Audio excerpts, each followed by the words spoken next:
Good morning, guys, and welcome back to the channel. Thanks for watching.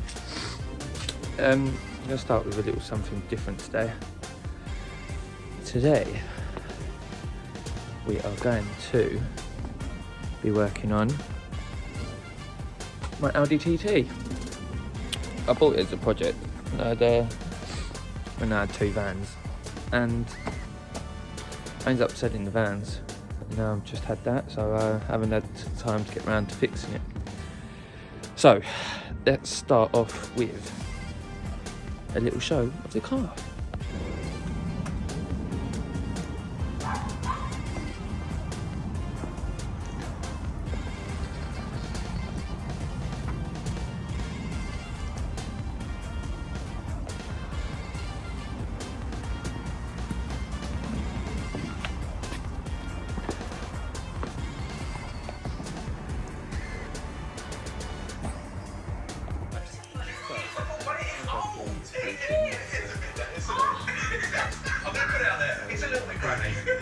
Jamie, I know I always send you to a kitchen, right? But I'm going to send you to this kitchen partly because it's a really traditional kitchen, and I would be interested to see whether or not you'd be able to cook in it. This gorgeous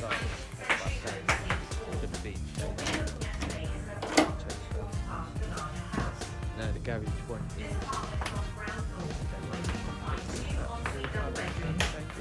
Kitchen and a large living room. Amazingly, if you rent out one of the levels, the owners won't rent out any of the other levels during your stay, so you'd have the whole place to yourself. This kitchen is but for me, it's got masses of wow factor. I mean, just look at this sink. It's been cut from one piece of marble. In terms of facilities and extras, it's not big, it's not flashy, but there's everything that you need here to cook a meal. Plus, there's all the added extras like a coffee maker, even got a smoothie maker, and a microwave. And look at all those condiments on there. If you forget anything in the shops, you've got everything that you need right there. Good old JB. I knew he couldn't help but be charmed by that kitchen. Value for money wise, this place costs around £800 to £950 per week, which works out at between £200 and £240 per person per week, based on 4 people sharing. I think that's a great deal. Let's see if the bedroom has put a smile on Sam's face.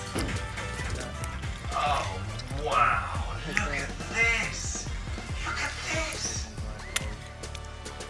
I mean, what's so good about this is obviously the view from the bedroom is staggering. I mean, there's a castle. There's a castle there, there's one down to the right. A great big pane of glass in there. That doesn't open, but it doesn't matter. You lie in bed and you wake up and look at that amazing view. So the location is... First point of call is get the front bumper off, and then start trying to take the thermostat out. So put a time lapse on trying to take the bumper off, because I am not a mechanic, I am a carpenter, and I do not know anything about cars. So it's going to be interesting. I'm going to try. I want to bring you along for the way. But yes, let's put you on a time lapse and start getting this bumper off.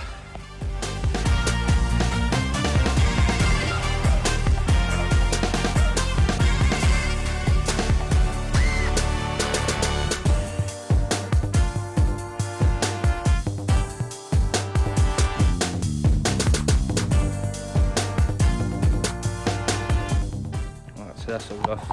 I don't know what's going on with this thing.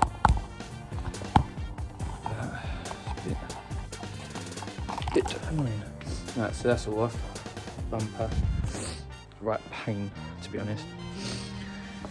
Thing is, with an old car like this, you're going to find bits that have snapped, bits that are glued. But yeah. Nice little hour. Take that off. Right, now.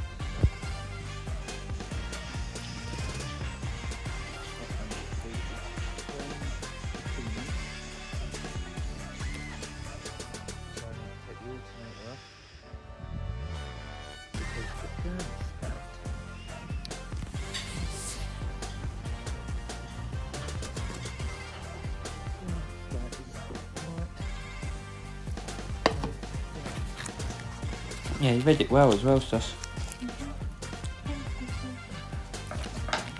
That'd be good.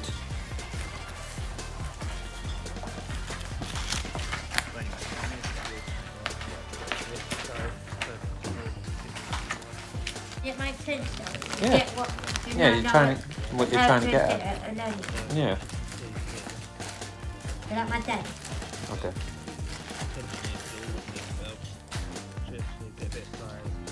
Wedge it over until it reaches this hole. Slide something through, hold it, which allows you to get this belt. Now what I want to do is I'll get my direction, so this one goes back on the same way. Back of leaves. So now I've got that out.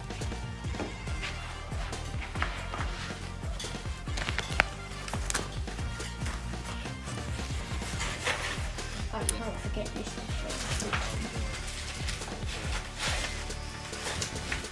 Come.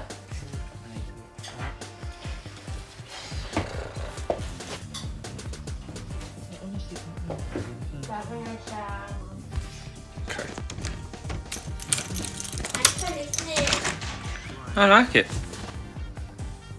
want the knocker? Huh? You want the knocker? Yeah, I'll take it into work. Hi guys, welcome back. It's day 2.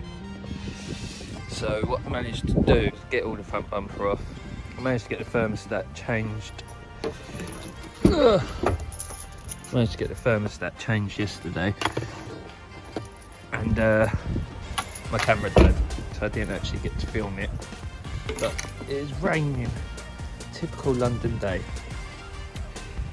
But I'll give you a quick rundown. So there's the new thermostat all in. What you have to do is you have to get rid of the keys. So you have to take this pipe off that runs all the way down. I don't know if you can see it. So it's this big one here. This big one here, that all has to come off. Which is a bolt here. You have to take this bolt off because you have to get this out the way, and then there's another one behind it which has to be removed, which is this one. This one here. So the reason I removed all the lights in that was because the access is horrendous. But yeah, so that's the thermostat in. It's taken me about 8-9 hours. I would not recommend doing it yourself. The garage just quoted me, I think it was 450 quid the garage quoted me. I thought, no, I'll do it myself. Regret. But anyway, it's in. It's all hopefully all fixed up. I just tried to film in the engine, don't film in myself. But yeah, now I need to get the alternator in. Oh, these things weigh a bloody ton. But yeah, so we're going to get the alternator in, which goes in just this big gap here. So we'll get that in, get that up, filled with coolant, and fingers crossed, hope for the best that it's running. And then we can get on to the fun stuff like the lights, painting the grille. But yeah, peace. Right, so alternator's back in, time belt's on. I believe everything's plugged in other than the lights. So get some more than lights, but what I'll do is add some coolant. It's really hard to do this one-handed.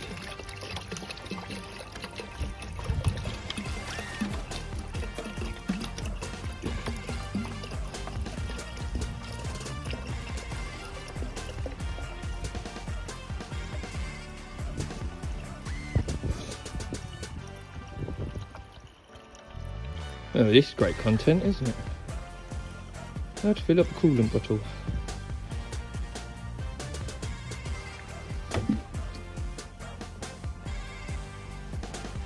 Right, so that's all filled up. That'll start seeping through the system. And then we'll see how many leaks we've got. Which is a bit odd. Oh, fucking hell, where's that coming from? Right, so we've got leak from the temperature gauge. Change that. That's the temperature gauge changed. Oh my god. It's been absolute nightmare. Right, front light turn signal. We knew we'd have. Passenger airbag on. Door on. Right, get headlight. Left main beam headlight, yep, you know. Right main beam headlight, yep, you know. Right.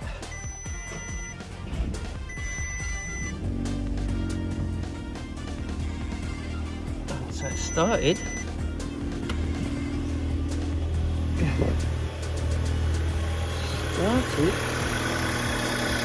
Everything seems to be running.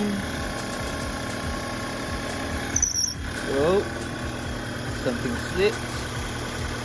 There's timing belt.